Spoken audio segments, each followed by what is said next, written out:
लोगों को जो इतने बरसों से रेलवे के वहाँ आने से पहले से जो लोग वहाँ बसे हुए हैं उनको आप कैसे इस तरह हटा सकते हैं? मुझे लगता है ये बहुत गलत रास्ता है और मुल्क की आवाम को इस पर संजीदगी से सोचना चाहिए और ख़ास तौर से सेकुलर जो पार्टीज़ हैं उनको भी गौर करना चाहिए कि इस कम्युनल और हेट की पॉलिटिक्स को आगे नहीं बढ़ने देना चाहिए।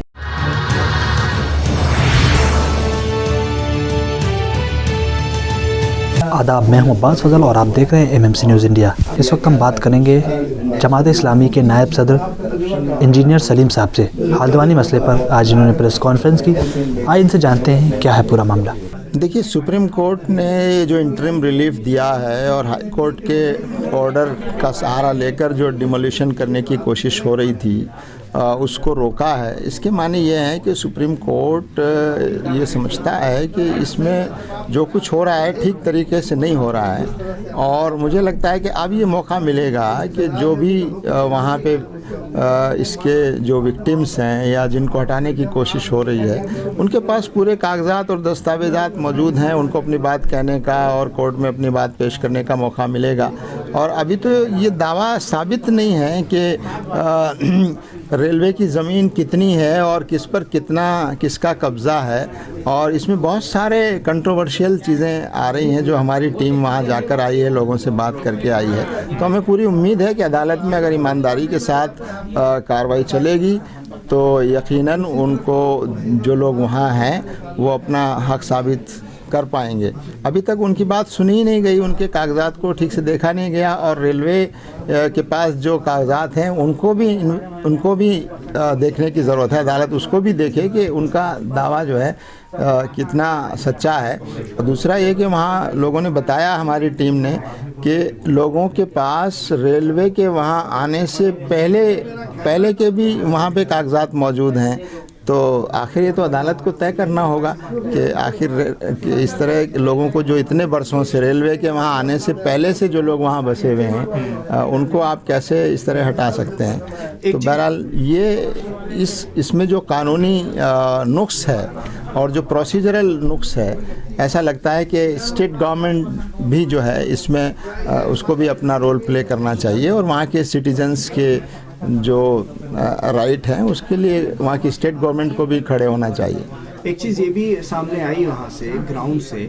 कि ये दिखाने की कोशिश की गई एक बड़े तबके के ज़रिए कि वहाँ सिर्फ और सिर्फ मुसलमान आबादी है जिसको इस तरह से परेशान किया जा रहा है, उनके घर तोड़े जा रहे हैं, उन्होंने कब्जा किया। लेकिन नज़र कुछ और आता है, वहाँ हिंदुओं के मकानात भी हैं, वहाँ 3 मंदिर हैं जो इस लिस्ट में शामिल थे, 12 मस्जिद हैं। इस पहलू पर क्या कहें? यही हम कह रहे हैं कि ये इसलिए इस तरह दिखाने की कोशिश की जा रही है ताकि इससे सियासी फ़ायदा उठाया जा सके और इसको इस तरह पेश करने से जो है वो एक तरह से कम्युनल एंगल जो है इसको दिया जा रहा है और कम्युनल एंगल के ज़रिए से बताने की कोशिश हो रही है कि कैसे समाज में डिवीज़न पैदा किया जाए कि देखो हम एक कम्युनिटी को किस तरह से एक कम्युनिटी के लोग जो है वो एनक्रोचर्स हैं और उनको हटाने की हम कार्रवाइयाँ कर रहे हैं। तो ये जो परसेप्शन, गलत परसेप्शन एक कम्युनिटी के बारे में बनाना जो है, ये बनाने की कोशिश करना, ये खुद एक हेट पॉलिटिक्स का पार्ट है और इसीलिए इसको मैं ये समझता हूँ कि ये कम्युनल पॉलिटिक्स के एजेंडे का ही एक शाहीन बाग की प्रोटेस्ट और सीए की तरीके से देखा जा रहा है, क्या उसी तरह या उससे अलग है? हाँ, नहीं, देखिए वो प्रोटेस्ट अलग थे लेकिन हर चीज़ को कम्युनल बना देना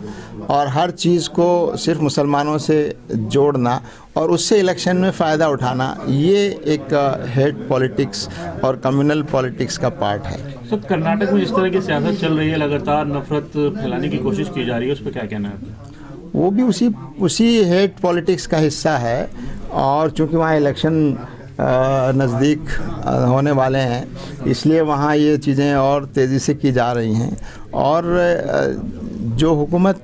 वहाँ मौजूद है, जाहिर है जब इश्यूज़ पर बात होगी, आवाम के इश्यूज़ पर बात होगी तो लोग सवाल करेंगे।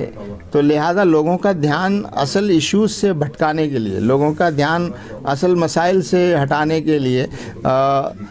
इस तरह की कम्युनल पॉलिटिक्स का सहारा लेने की कोशिश हो रही है। और इस पहले दूसरे स्टेट्स में भी, गुजरात और हिमाचल और दूसरी जगहों पर भी अभी इलेक्शंस हुए, वहाँ भी इसी एजेंडे को आगे बढ़ाया गया। आपको लगता है ग्राउंड पे लव जिहाद नाम की कोई चीज़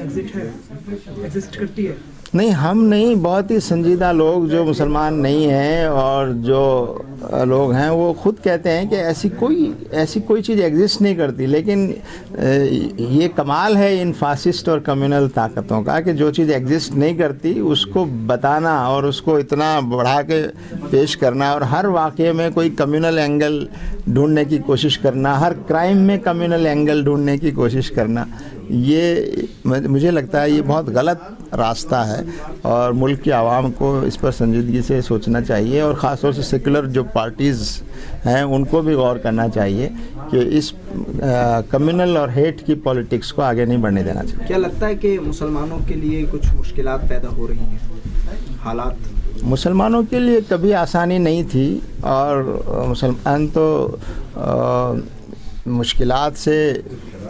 के ज़रिए ही आगे बढ़े हैं जब से मुल्क आज़ाद हुआ है तब से। लेकिन ये कि हम तो यही उम्मीद करते हैं कि अब मुश्किलात कम होनी चाहिए और हालात ठीक होने चाहिए,